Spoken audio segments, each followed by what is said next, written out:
suis sur l'essai routier, donc c'est parti.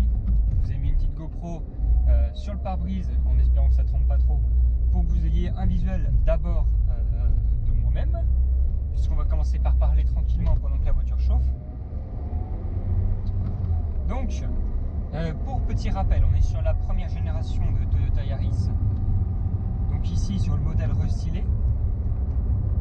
Donc on a une version Toyota Sport de 106 chevaux avec le 4 cylindres atmosphérique.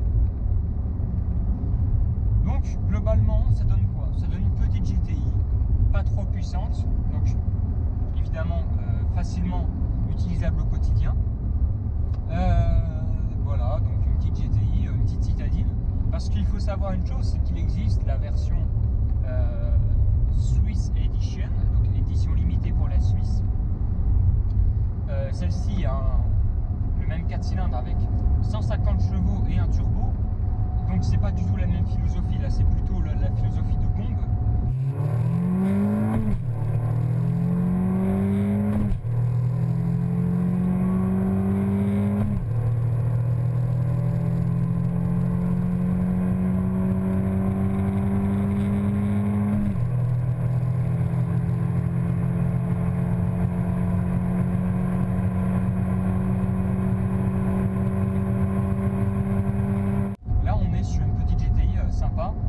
Abordable aussi, parce qu'il faut savoir qu'en occasion vous les trouvez autour des 2000 €, donc c'est pas cher et surtout c'est très fiable. Donc voilà, il n'y a pas de bruit par exemple parasite dans l'habitacle ou de moteur qui démarre pas. Enfin, après il y a beaucoup de voitures qui marchent bien heureusement, mais celle-ci en tout cas quand on l'achète il y a une certaine garantie de fiabilité dessus, parce que c'est bon, de un Toyota, de deux, c'est une époque où il n'y avait pas trop de technologie embarquée qui malheureusement rend les voitures moins fiables, puisque on est actuellement quand même dans une phase entre guillemets de découverte de ces technologies sur les voitures. Donc évidemment aujourd'hui en 2021 on ne possède pas suffisamment ces technologies pour qu'elles soient extrêmement fiables. Je pense dans 20 ans les voitures auront bien changé en termes de fiabilité, mais aujourd'hui voilà.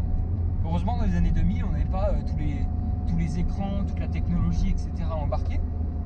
Ce qui fait que on a des voitures qui sont potentiellement bien plus fiables. En tout cas, celle-ci l'est. Et voilà, franchement, au quotidien, bref, c'est une voiture très agréable. Alors, c'est une petite voiture, hein. C'est pas, on n'est pas là sur une compacte du style Golf ou 308, 307 à l'époque.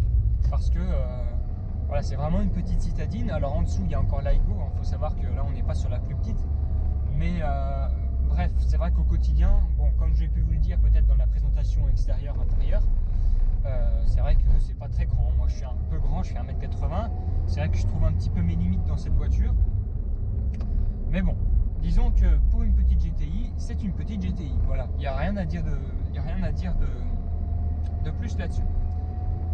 Bon, l'essai routier, ça consiste en quoi? D'abord, il faut qu'on teste. Donc, pendant que la voiture chauffe, là, elle est chaude, mais je préfère attendre un petit peu. On va tester un peu, comme jusqu'ici, ce que ça donne dans les villages. Dans les petits villages, petites routes. Pour le moment, on roule tranquillement, on ne s'énerve pas. Et là, voilà, 70, tout ça, les vitesses passent bien, il n'y a aucun souci à ce niveau-là. Et elles sont ni trop courtes ni trop longues, hein. C'est assez bien étagé. Alors moi personnellement, ce que je peux dire une chose, c'est qu'au quotidien c'est une boîte qui me convient parfaitement. Et il faut savoir que les relances sont très bonnes. Je dirais que la voiture, par rapport à d'autres voitures que j'ai pu déjà conduire, elle a quand même un peu de nervosité, quoi. C'est bon, elle a 106 chevaux, ouais, dans une voiture qui pèse pas très lourd. Peut-être que ça peut venir de là. Le 4 cylindres est assez engageant en termes de reprise. Par exemple là voilà, en 5ème j'étais à 70, je passe à 80 pour une utilisation quotidienne. Vraiment franchement cette voiture n'a pas à rougir, même devant les dernières créations des marques généralistes. Donc non, franchement à une allure paisible au quotidien sur des petites routes comme celle-ci là, et ben franchement j'ai rien à lui reprocher. Niveau tenue de route en conduite normale, ça va, il n'y a rien à redire. Alors faut pas aller trop vite dans les virages quand même. Il faut savoir que la voiture d'origine est quand même un peu haute. Je pense que je vous l'ai l'ai montré sur la présentation. Et puis bon, là j'ai pas des pneus très performants et en plus qui sont pas très récents. Donc voilà, il faut faire attention à la tenue de route. Et puis sinon, je dirais, il y a un petit défaut au quotidien qu'on peut peut-être noter.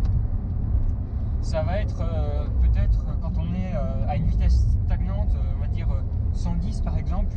C'est vrai que le moteur fait un peu une caisse de résonance dans l'habitacle.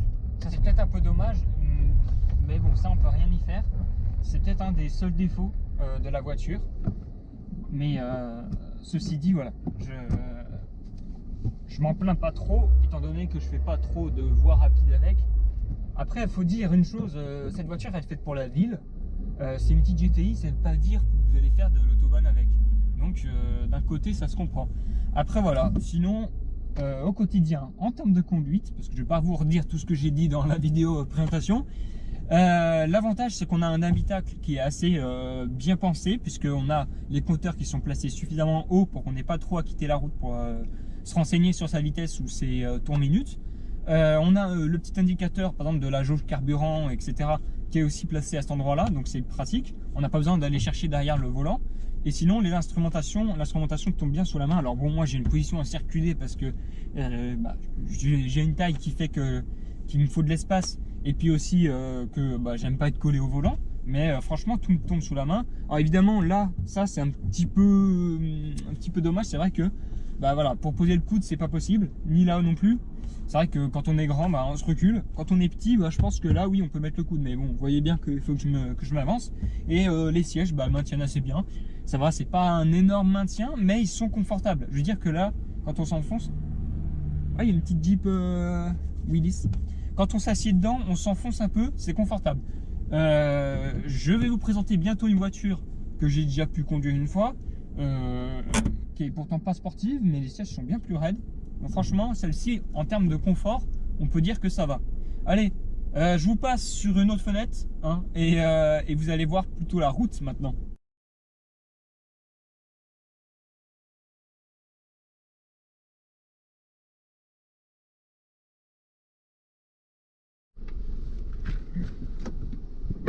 Allez, c'est parti cette fois-ci. Conduite un petit peu plus sportive. Allez, c'est parti.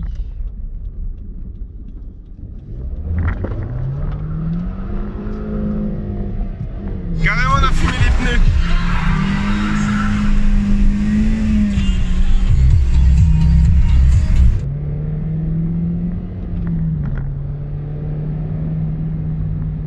Voilà, ça vous dit quelque chose?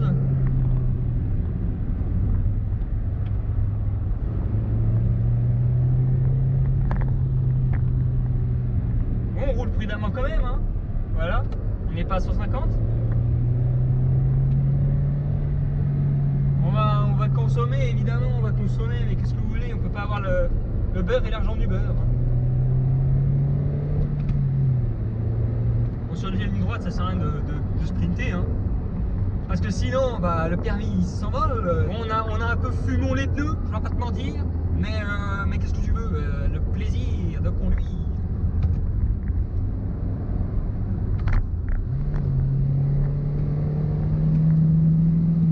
Le châssis est bon. Par contre, niveau pneumatique, là, c'est moi le problème, hein. C'est que j'ai pas des bons pneus. Donc, tu vois, faut être prudent, mon petit père. C'est la campagne, hein. Comme dit Lulu, ne vous plaignez pas quand vous croisez des tracteurs de la campagne, c'est normal. Alors, bon, on arrive en village. Donc, on va stopper là. Je vous reprends dès qu'on a du petit tracé sympathique. Bon, on arrive en fin d'agglomération. Je vous reprends. Voilà, bon, j'espère qu'il n'y aura pas trop de travaux là parce qu'ils disent route barrée à 500 mètres. Donc,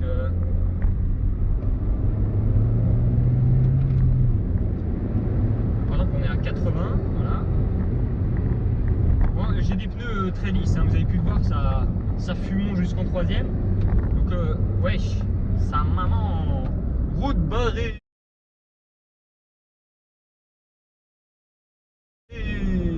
Non mais tu sais, franchement, on essaie, on fait des trucs géniaux quoi. On arrive sur des routes barrées.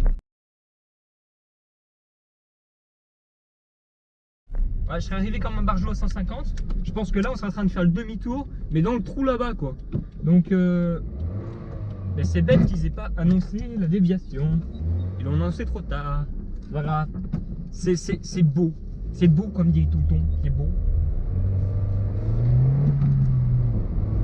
Oh là là, l'autre, il est ouf, là.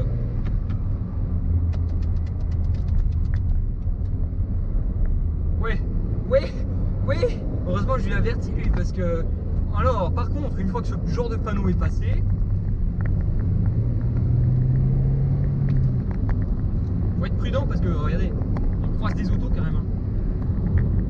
Petite honnêteté du passionné. Mais bon, le but, c'est de parler de glissé routier. Donc, parlons un peu du comportement qu'on a pu voir tout à l'heure. Le châssis, comme je vous l'ai dit, est bon. Par contre, bah, là, il est accompagné de suspensions moyennes, disons des suspensions de Yaris normales. Et puis, accompagné de ça par des pneus complètement... des pneus qui sont passés, quoi, carrément. Il n'y a pas photo. Je vous ai pas montré les pneus, mais n'importe qui peut dire que là, il faudrait peut-être un petit coup les changer. Mais de toute façon, moi, je roule pas comme un barjot. Là, je fais un essai un petit peu dynamique pour vous montrer ce que donne la voiture. Moi, c'est le but de l'essai, c'est que, par exemple, les potentiels acheteurs, ou bien ceux qui sont curieux, même des passionnés, puissent connaître la voiture, la connaître mieux. Là, vous voyez que ça marche. Il y a du punch dans la voiture, il y en a suffisamment pour se faire plaisir. Il y en a même suffisamment pour te faire choper le permis. J'ai pas trop envie de me le faire chourave aujourd'hui. Franchement, ce qui est cool, c'est que tu as une petite voiture. Donc, t'as pas un V6, un 5 cylindres ou un V8 qui va consommer trop, qui va être difficile à entretenir. C'est une petite voiture qui est facile à entretenir, facile à conduire et tu peux l'emmener partout. Alors, partout, oui, tu peux l'emmener parce qu'elle est petite. Par contre, il faut pas non plus imaginer que parce que c'est marqué Toyota Sport dessus, ça change tout sur l'autoroute. Bah non, ça change.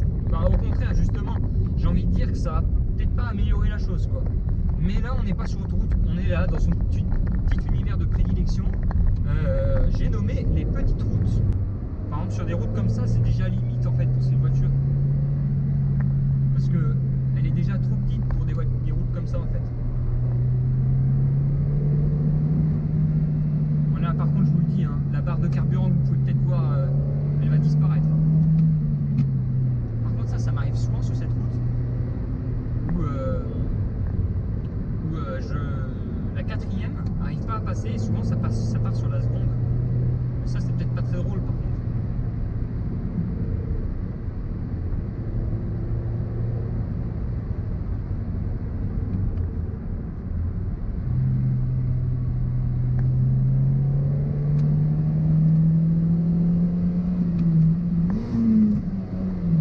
Ce détail-là, tu vois, passer la seconde à 90, parce qu'on était à 90, tu vois que c'est un problème. Et le but d'un essai, c'est de montrer les avantages et de montrer les problèmes. Comme vous avez pu le voir, sachant une chose, c'est que cette voiture, je la connais depuis longtemps, je la connais, la boîte, je la connais. Il n'y a que dans ces situations-là que parfois il arrive de s'y dit, là, on est en village, ça passe cool, les vitesses passent bien et tout ça, et on a une voiture, qui est un peu bruyante, si je me tais. C'est vrai que ça peut devenir lassant. C'est normal, c'est d'origine, c'est comme ça à mon avis sur toutes les Toyota Yaris. C'est peut-être le souci en fait. C'est ce bruit un peu caisse de résonance. Après, on est sur une voiture de 2003, je le rappelle. Donc écoutez, je pense que la Twingo devant, elle peut faire mieux. Mais là, avec cette voiture-là, Bon, j'espère que ce petit essai vous a plu. Parce que voilà, j'ai fait quelques petites situations différentes. Peut-être qu'un jour je vous ferai juste un essai en silence pour vous laisser profiter. Mais pour le moment, voilà, il n'y a pas de ligne d'échappement, il n'y a pas de sonorité surtout. Parce qu'une ligne, encore. Mais la sonorité même de base n'est pas très présente. Donc bon, voilà, si vous voulez du contenu supplémentaire sur cette voiture, vous n'avez qu'à vous abonner à la chaîne, activer la cloche de notification. Et je vous dis à bientôt pour une nouvelle vidéo, pour de nouveaux essais, pour de nouvelles vidéos sur des histoires de marques automobiles. En tout cas, je vous remercie tous pour cette augmentation du nombre d'abonnés, donc je ne suis pas indifférent. Je vous souhaite à tous une bonne fin de journée, une bonne nuit, comme tu veux mon petit père, mais en tout cas, je vous souhaite à tous de passer de bonnes vacances et de profiter de votre passion automobile. Allez, topette!